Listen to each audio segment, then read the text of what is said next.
Imagine a long, straight road cutting across the middle of nowhere, the kind of highway that seems to go on forever, past fields, scrubland, and distant power lines. On that road, in the heat shimmer, you see what looks like the most ordinary thing in the world, a big cargo truck rolling steadily toward a checkpoint. It has a company logo on the side. The paint is a little faded. The trailer doors are sealed with standard locks and tags. The driver has a clipboard, a bill of lading, and the bored, slightly tired look of someone who has done the same run 100 times before. The guards at the checkpoint have seen trucks like this all day. Same route, same kind of cargo, same paperwork. They wave it through. What they do not see, what they cannot see from the outside, is that inside that trailer, the truck is not just carrying cargo, it is carrying a secret room. A narrow, hidden chamber tucked behind false walls and pallets, with just enough space for men, women, and children to press their backs against cold metal and pray that nobody hears them breathing. This is the Trojan horse truck, a vehicle that looks like every other truck on the road, but is actually part of a quiet, deadly war over borders, technology, and the limits of surveillance. In the Cold War, the Soviet Union and its allies built walls and checkpoints that they bragged were the best protected borders in the world. In response, the free world produced something they feared just as much as tanks and bombers: systems, tools, and machines so flexible that a simple truck could be turned into a weapon of escape or evasion. And the cruel twist is this. Today, long after the Berlin Wall came down, the same idea lives on. The Trojan horse truck is still out there, but it is not just a story about the past. It is also a story about the present, about modern borders, and about the uncomfortable power of technology to outsmart any wall a government can build.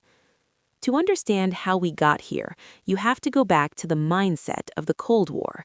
Behind the Iron Curtain, Soviet and East German planners believed security came from central control.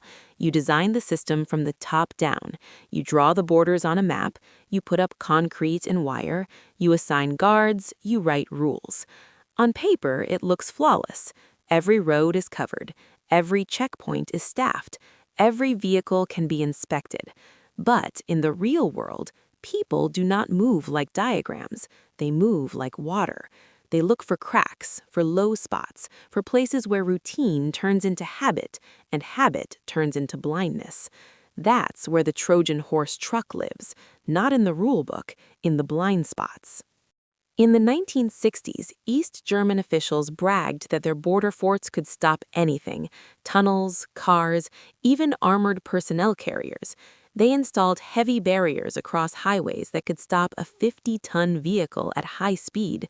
They dug inspection pits, trained teams to probe fuel tanks, and even opened coffins at specialized garages to make sure nobody was hiding inside. They were ready for enemies that looked like armies, but history kept humiliating them with enemies that looked like tradesmen, mechanics, and truck drivers. In Berlin, escape helpers learned that if you take an ordinary consumer object and re-engineer it just a little bit, you can make it do something the system never planned for. A microcar becomes a one-person submarine under the border.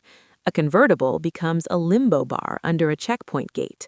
A Cadillac dashboard becomes a secret capsule for a human being. The Trojan horse truck is that same idea scaled up. It takes the ordinary and turns it into a weapon of surprise. Picture a cargo truck that does the same route every week. It hauls produce from one town to another, maybe from a warehouse to a distribution center, maybe from a border region to the interior. Its paperwork is always in order. The driver knows the guards by sight. Sometimes they barely even check his papers anymore. That's the first step in building a Trojan horse. You build trust, not with speeches, with repetition.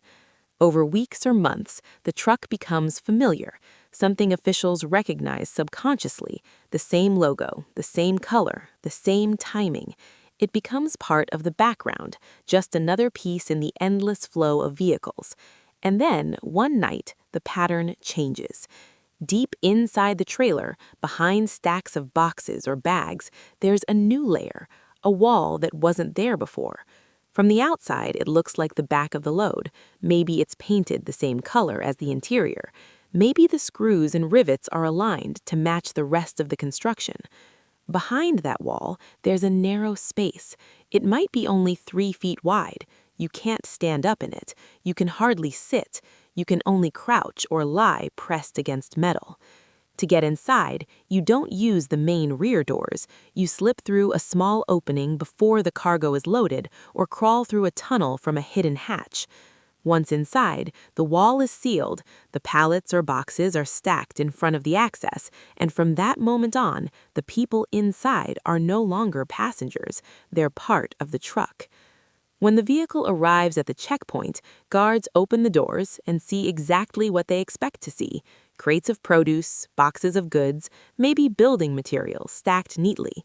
They may poke a few boxes, they may tap on the sidewalls, but as long as the false wall is built in the right place, with the right thickness and the right echoes, it sounds and looks like the rest of the trailer. From the outside, nothing has changed. From the inside, everything has.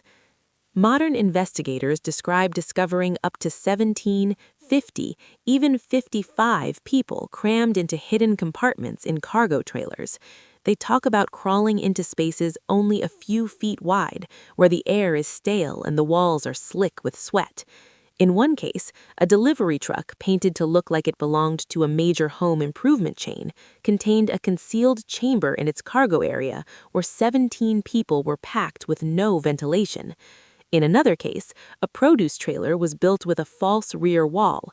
The surface facing the doors showed stacked boxes of fruits and vegetables. Behind that, invisible from the checkpoint, 50-plus migrants were trapped in a tight compartment.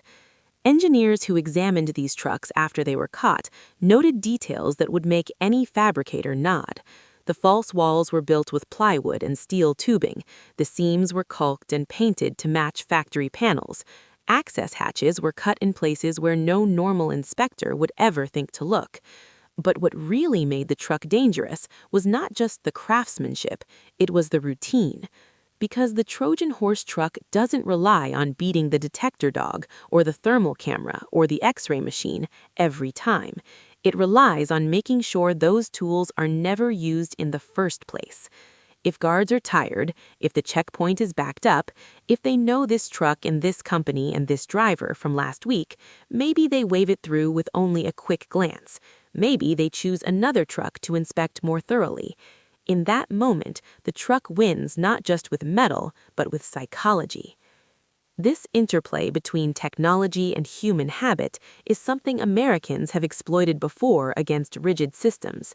In the Cold War, Western thinking often treated technology as something you put into people's hands: cars, radios, cameras, tools, and then watched what they did with it. The Soviet approach treated technology as something you imposed from above.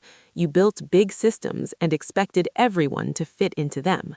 The Trojan horse truck is where those philosophies collide. On the one hand, you have the modern border state: scanners, sensor arrays, databases, license plate readers, algorithmic risk scores. On paper, everything can be monitored. The choke points are covered. On the other hand, you have mechanics and smugglers who think like some of those Cold War escape helpers. They ask questions like, where is the machine weakest? What does the human operator get bored doing? Which truck on this road looks like it least deserves a second look? And then they build around that. In U.S. border cases, some smugglers have gone so far as to clone trucks, copying the paint schemes and logos of well-known retail brands. They bolt on fake company plates, mimic the way legitimate drivers talk on the radio, and file paperwork that looks exactly like standard shipments. When that clone truck pulls into a checkpoint, it slides into the mental category of routine traffic. That is the Trojan horse at work. The choke chamber itself is a masterpiece of cruel minimalism. There are no seats, there are no windows. Usually there is no proper ventilation. Survivors describe being told to stay completely silent, not to move, not to cough, sometimes for hours on end. The air gets thicker, the temperature climbs, people begin to sweat, then panic. In some tragedies, people inside have tried to punch or claw holes through the walls of the truck to get air, leaving dents and scraped paint that investigators later examine as silent testimony. There have been incidents where dozens of migrants died inside a single trailer, abandoned on the side of a road when the driver panicked or simply left them there to save himself. By the time police found the truck, many inside were already gone, and those still alive were weak from heat and lack of oxygen. From a purely technical angle, the same compartment that makes the truck so effective at evading detection makes it a death trap. The walls that block scanners and prying eyes also block fresh air. The irony is sharp. A system designed to control movement forces people into hiding places so extreme that the hiding place itself becomes lethal. Now step back and see the bigger picture. In the Cold War, when East German border officials studied cases of people escaping in secret compartments in cars, they were shocked by how much thought and craftsmanship had gone into it. They called Western helpers criminals, but in internal reports, they admitted privately that the level of technical ingenuity was impressive.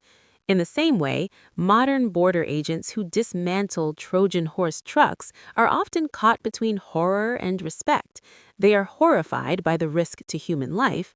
They are impressed, in a dark way, by the precision of the construction, the seamless welds, the perfectly aligned rivets, the way the compartment fits exactly within the blind spots of their own inspection routines. This is where Americans, watching a story like this, can feel that uncomfortable combination of pride, fascination, and unease. On one hand, the Trojan horse truck shows the same mindset that drove American innovation in the 20th century. Take a mass-produced machine and make it do something new. Use knowledge of how a system works to find the one place it can be bent. Trust that a single individual with the right tools and the right plan can challenge vast, rigid structures.